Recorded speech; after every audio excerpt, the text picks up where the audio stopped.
वक्रतुण्ड महाकाय सूर्यकोटि समप्रभा निर्विघ्नं कुरु मे देवा सर्वकार्येषु सर्वदा। गुरुर्ब्रह्मा गुरुर्विष्णु गुरुर्देवो महेश्वरः गुरुः साक्षात् परब्रह्म तस्मै श्री गुरवे नमः। ഓം ശ്രീ ഗുരുഭ്യോ നമ. SMACT KP അസ്ട്രോ സെൻറ്റർ നിങ്ങളേവരെയും സ്വാഗതം ചെയ്യുന്നു. നിങ്ങൾക്കും നിങ്ങളുടെ കുടുംബ അംഗങ്ങൾക്കും സർവ്വ ഐശ്വര്യങ്ങളും ഉണ്ടാവട്ടെ എന്ന് പ്രാർത്ഥിക്കുന്നു. ഇന്നത്തെ നമ്മുടെ വിഷയം 2026 പുതുവർഷ ഫലത്തെക്കുറിച്ചാണ്. 1201 ആണ്ട് ധനുമാസം 17 തീയതി വ്യാഴാഴ്ച രോഹിണി നക്ഷത്രത്തിൽ 2026 ജനുവരി 1 തീയതിയാണ്. അതായത് 2026 വർഷപ്പിറവി. 2026 ജനുവരി 1 മുതൽ 2026 ഡിസംബർ 31 വരെയുള്ള പുതിയ വർഷം എങ്ങനെയായിരിക്കുമെന്ന് നമുക്ക് പരിശോധിക്കാം. അതിനുള്ള ഗ്രഹസ്ഥിതി ഒന്ന് പരിശോധിക്കാം. സർവേശ്വരനായ വ്യാഴം മിഥുനം രാശിയിലും കേതു ചിങ്ങൻ രാശിയിലും രാഹു കുംഭരാശിയിലും ശനി മീനരാശിയിലുമൊക്കെയാണ്. കൂടുതൽ കാലം ഒരേ രാശിയിൽ നിൽക്കുന്ന വർഷഗ്രഹങ്ങളുടെ സ്ഥിതിയാണ് ഇവിടെ സൂചിപ്പിച്ചിരിക്കുന്നത്. വർഷഗ്രഹങ്ങളുടെ സ്ഥിതികൾക്കനുസരിച്ചാണ് വർഷഫലം തയ്യാറാക്കിയിരിക്കുന്നത്. മറ്റുള്ള ഗ്രഹങ്ങളുടെ സ്ഥിതിഗതികൾ മാസഫലത്തിൽ ഉൾപ്പെടുത്തുന്നുണ്ട്. മാസഫലങ്ങൾ നിങ്ങൾക്ക് കൃത്യമായി ലഭിക്കുവാനായി ഈ ചാനൽ ഒന്ന് മറക്കാതെ സബ്സ്ക്രൈബ് ചെയ്യുക. പിന്നെ ജ്യോതിഷപരമായിട്ടുള്ള എല്ലാവിധ ആവശ്യങ്ങൾക്കും ജ്യോതിഷ പഠനത്തിനുമൊക്കെ SMACT അസ്ട്രോ സെൻറ്ററുമായിട്ട് നിങ്ങൾക്ക് ബന്ധപ്പെടാവുന്നതാണ്. പിന്നെ ഓൺലൈനായിട്ട് കൺസൾട്ടേഷൻ ചെയ്തു കൊടുക്കുന്നുണ്ട്. ആവശ്യമുള്ളവർ നേരത്തെ വിളിച്ച് ബുക്കിംഗ് ചെയ്യാവുന്നതാണ്. ഇനി നമുക്ക് വിഷയത്തിലേക്ക് കടക്കാം. ശനി രാഹു കേതു എന്നീ ഗ്രഹങ്ങൾക്ക് 2026 വർഷം രാശി പകർച്ചയില്ല.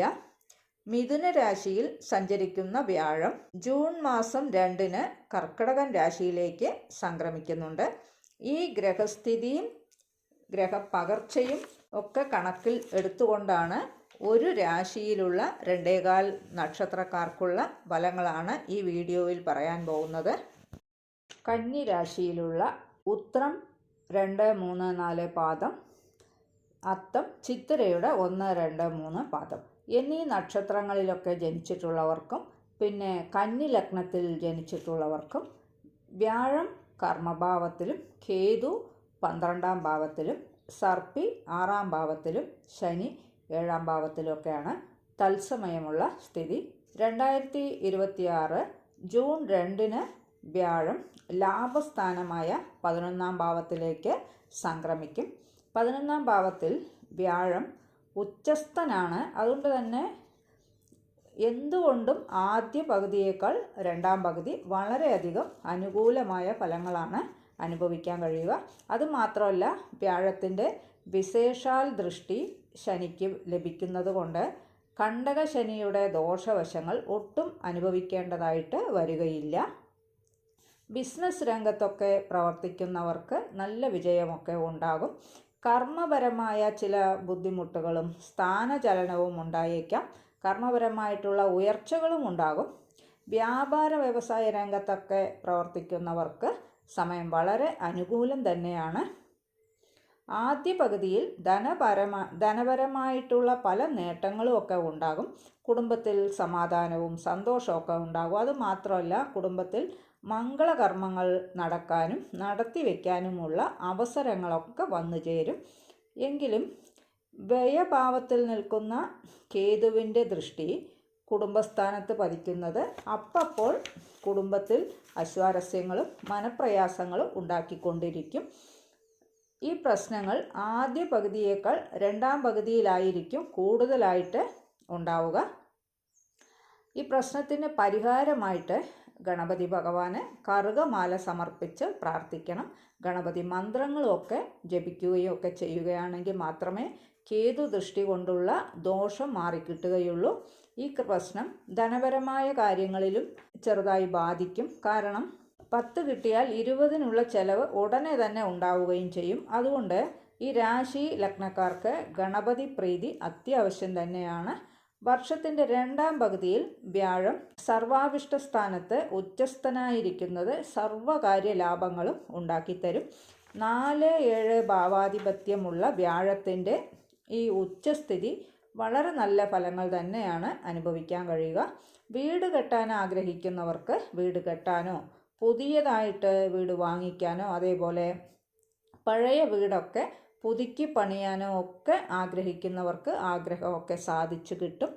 സ്ഥിര സ്വത്തുക്കൾ വാങ്ങിച്ചേർക്കാനും കഴിയും. ഭൂമി സംബന്ധമായിട്ടുള്ള നേട്ടങ്ങളൊക്കെ ഉണ്ടാകും. സ്വന്തം പേരിൽ ഭൂമി ഇല്ലാത്തവർക്ക് ഭൂമിയൊക്കെ ഉണ്ടാകും. യന്ത്രസംബന്ധമായ തൊഴിലൊക്കെ ചെയ്യുന്നവർക്ക് നല്ല സാമ്പത്തിക നേട്ടങ്ങളൊക്കെ പ്രതീക്ഷിക്കാം. ക്രയവിക്രയങ്ങളിൽ വിജയമുണ്ടാകും. പുതിയ പദ്ധതികളൊക്കെ ആവിഷ്കരിച്ച് നടപ്പിലാക്കിയെടുക്കും. പരിശ്രമങ്ങളിൽ വിജയവുമുണ്ടാകും. വിദ്യാർത്ഥികൾക്ക് പഠനത്തിന് നല്ല മനസാന്നിധ്യമൊക്കെ ഉണ്ടാകും. പ്രതീക്ഷിക്കുന്ന വിജയവും കൈവരിക്കാനാകും. ഉന്നത വിദ്യാഭ്യാസത്തിനൊക്കെ പോകുന്നവർക്ക് ആഗ്രഹിക്കുന്ന വിഷയത്തിന് ആഗ്രഹിച്ച സ്ഥലത്ത് തന്നെ പ്രവേശനമൊക്കെ ലഭിക്കും. ഉന്നത പഠനം പൂർത്തിയാക്കിയവർക്കാണെങ്കിൽ ക്യാമ്പസ് സെലക്ഷൻ വഴി ജോലിയൊക്കെ ലഭിക്കും. എല്ലാ കാര്യത്തിലും വളരെയേറെ തൃപ്തിയൊക്കെ അനുഭവപ്പെടും. പുതിയതായി ആഭരണങ്ങളൊക്കെ വാങ്ങിച്ചേർക്കും. ജൂൺ 2-ന് ശേഷം മനസ്സിൽ ആഗ്രഹിക്കുന്നത് എന്തും നേടിയെടുക്കും. കണ്ടകശനിയുടെ ദോഷവശങ്ങൾ ഒട്ടും തന്നെ അനുഭവപ്പെടാത്ത ഒരു കാലഘട്ടം കൂടിയാണ്. പ്രവർത്തകർക്കും കക്ഷി രാഷ്ട്രീയങ്ങളിലൊക്കെ പ്രവർത്തിക്കുന്നവർക്കും ഉന്നതമായ സ്ഥാനമാനങ്ങളും അംഗീകാരവും പേരും പ്രശസ്തിയൊക്കെ തേടി വരുന്ന ഒരു കാലഘട്ടം തന്നെയാണ്. ബിസിനസ്സിൽ പാർട്ട്ണറുമായിട്ടൊക്കെ ഒത്തുപോകും. പ്രതീക്ഷിക്കുന്നതിലധികം ലാഭങ്ങൾ ഉണ്ടാവുകയും ഒക്കെ ചെയ്യും. വിദേശത്തൊക്കെ ഉന്നത വിദ്യാഭ്യാസത്തിന് ശ്രമിക്കുന്നവർക്കും ആഗ്രഹം സഫലമാകും. ഉദ്യോഗാർത്ഥികൾക്ക് ഉദ്യോഗത്തിൽ സ്ഥാനമാനങ്ങളും അംഗീകാരവും പ്രശസ്തിയും ഒക്കെ ലഭിക്കും. എങ്കിലും ജോലിയിൽ അധ്വാന കൂടുതൽ ഉണ്ടാവുകയും ചെയ്യും. നിയമവിരുദ്ധമായ പ്രവർത്തികളിൽ ഏർപ്പെടാതിരിക്കുവാൻ പ്രത്യേകം ശ്രദ്ധിക്കണം. ഈ കാര്യം ശ്രദ്ധിച്ചില്ലെങ്കിൽ ഉദ്യോഗത്തിൽ ചില നിയമ നടപടികളെ നേരിടേണ്ടതായിട്ടും വരും. പ്രത്യേകം ശ്രദ്ധിക്കുക. പുതിയതായി ജോലി അന്വേഷിക്കുന്നവർക്ക് ജോലി ലഭിക്കും. മുകളിൽ പറഞ്ഞ കാര്യം എല്ലാ ജോലിക്കാർക്കും ഒരുപോലെ ബാധകം തന്നെയാണ്. വിവാഹാലോചനയുമായി മുന്നോട്ടൊക്കെ പോകുന്നവർക്ക് ആഗ്രഹിച്ച വിധത്തിൽ തന്നെ നല്ല ബന്ധം വന്നു ചേരും. ദമ്പതികൾ തമ്മിൽ അപ്പപ്പോൾ അസ്വാരസ്യങ്ങൾ ഉണ്ടാകുവാനുള്ള യോഗമൊക്കെ ഉള്ളതുകൊണ്ട് വിട്ടുവീഴ്ച മനോഭാവം കാണിച്ചാൽ ഗുണം ചെയ്യും. പ്രണയിതാക്കൾക്ക് പ്രണയം വിവാഹത്തിലെത്തിച്ചേരും. സന്താന ഭാഗ്യത്തിനായി കാത്തിരിക്കുന്നവർക്ക് സന്താന ഭാഗ്യത്തിന് അനുകൂലമായൊരു സമയം തന്നെയാണ്. നീണ്ടകാലമായി സന്താന തടസ്സമൊക്കെ അനുഭവിച്ചു കൊണ്ടിരിക്കുന്നവർക്ക് വർഷത്തിൻ്റെ 2ാം പകുതി ആഗ്രഹം സഫലമാകും. വർഷത്തിൻ്റെ ആരംഭം മുതൽ തന്നെ ഇക്കൂട്ടർ മഹാവിഷ്ണു പ്രീതിയും ശാസ്താവിനെയും പ്രീതിപ്പെടുത്തുകയാണെങ്കിൽ ഇതുവരെ ഉണ്ടായ തടസ്സങ്ങളെല്ലാം മാറി സന്താനപ്രാപ്തി ഉണ്ടാകും. മാതാവിൻ്റെ സ്നേഹവും സുഖവുമൊക്കെ അനുഭവിക്കാൻ കഴിയും. മാതൃഗുണമുള്ള ഒരു വർഷം തന്നെയാണ്. ഈ വർഷം ആരോഗ്യനില അത്ര തൃപ്തികരമല്ല.